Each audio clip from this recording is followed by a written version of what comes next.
Teacher, আপনার কথা আমরা শুনেছি বিধানসভার বাইরে আপনি বলেছেন, তখনও আমরা ছিলাম সেই সামনে। এই যে আমাদের বন্ধ রাখলে আপনারা আর মানে কিভাবে আপনারা স্কুলে 5 জন রয়েছে, আমাদের অ্যাকচুয়ালি আমরা 7 জন আমাদের ছিলেন, আমরা 2016 এখনো 6 জন ছিল, কিন্তু এখনো পর্যন্ত এই যে 31 অগস্ট অব্দি আমাদের রয়েছে টাইমটা টেনিওরটা। তারপরে আমাদের কি হবে এখনো পর্যন্ত, কিন্তু আজকে জুলাই নতুন সরকার আমাদের আমাদের চাকরি পাচ্ছে।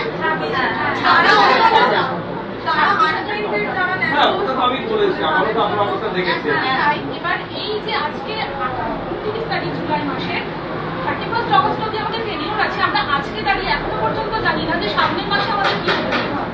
মানে এই যে মানসিক যন্ত্রণা আছে 2 বছর 3 বছর ধরে চলছে, কিছু তো একটা এই মানসিক যন্ত্রণা নিয়েই সবাই স্কুলে সম্ভবত আগস্ট মাসে আবার শেষ হবে। আপনাদের মনে রাখবো যারা যে চপলে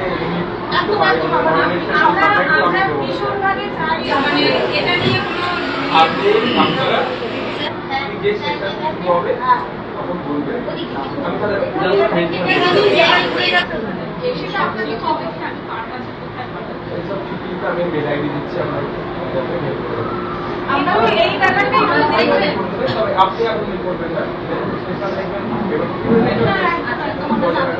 যে অত তারিখ থেকে সেশন শুরু হচ্ছে, ঠিক সেশন শুরু হওয়ার আগের দিনে দুদিন আগে যেটা তুমি চলেছে আমরা ঠিক করে রাখি তারপর মানে অনৈতিকভাবে এরকমভাবে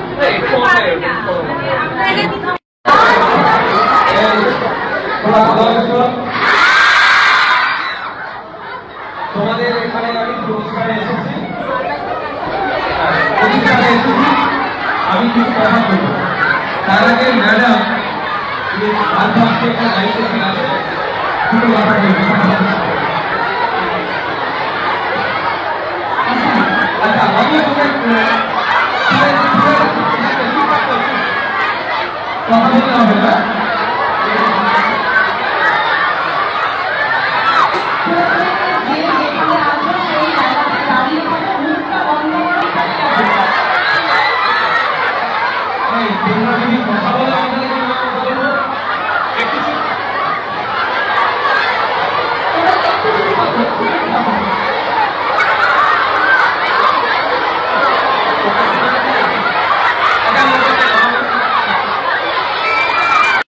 আসবে আর যারা তখন নতুন শিক্ষার্থী থাকবে তারা অপেক্ষা করবে না, সবাই চাও কি তোমরা? তাহলে এমন জীবন করতে হবে যে তোমরা আসবে স্টুডেন্ট প্রাক্তনী হিসাবে, তো তোমাদের জন্য ম্যাডাম থেকে শুরু করে যারা তখন থাকবে ছাত্রছাত্রীরা অপেক্ষা করবে। তার জন্য ক্লাসের যে পাঠ্যসূচি আছে সেই পড়ানোর যে ব্যবস্থা আছে সেটা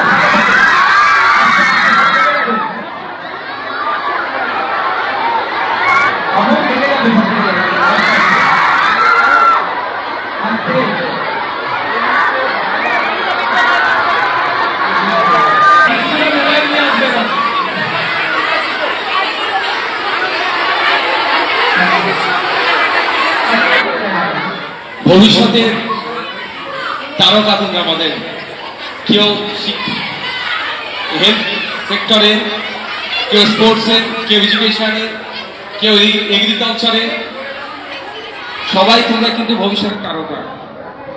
তাই তোমাদেরকে সবাইকে বলছি যে শুধুমাত্র ভালো পড়াশোনা করলেই যে ভালো হয়ে যাবে এরকম ব্যাপার না, হয়তো রেজাল্ট ভালো হবে, কিন্তু শিষ্টাচার শৃঙ্খলা না থাকলে সমাজে কিন্তু সবার কাছে গ্রহণযোগ্যতা পাবে না।